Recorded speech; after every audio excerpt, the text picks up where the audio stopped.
Welcome to Rustbuster's installation guide for Chevy's 1973 to 1987 C10 and K10. Before we begin, if you're uncomfortable with any of the processes listed in this guide, we strongly suggest you seek the work of a professional. Ensure you have all the tools and utilities listed and that you're following all the manufacturer's safety precautions during use. Step 1. Disconnect your vehicle's battery and inspect for potential fire hazards such as leaking fuel lines and engine components. Prepare or remove these before starting. Finally, clear the work area of any safety hazards. Step 2. Lift up your vehicle. Our part features perforated plates to fit over the rivets retaining your existing rear cab mount. If you plan to keep your cab mount, cut out the perforated plates located on the center rear frame section.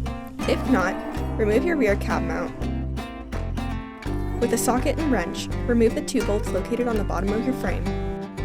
Then, grind the frame free of rust and debris, followed by painting the work area with a weldable primer to help prevent against rust development.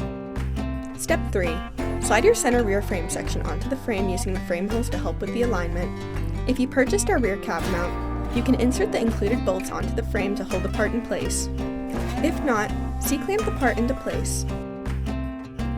Following proper welding procedures, tack weld your frame section onto the frame before welding it on fully. Then, remove the bolts retaining your frame section.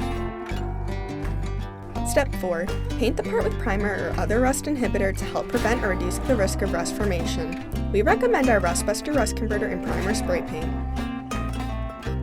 Finally, with a socket and wrench, reinstall the 2 bolts on the bottom of your frame. If you removed your rear cab mount, you may reinstall it at this time using our installation video for the parts linked below. Then you're done!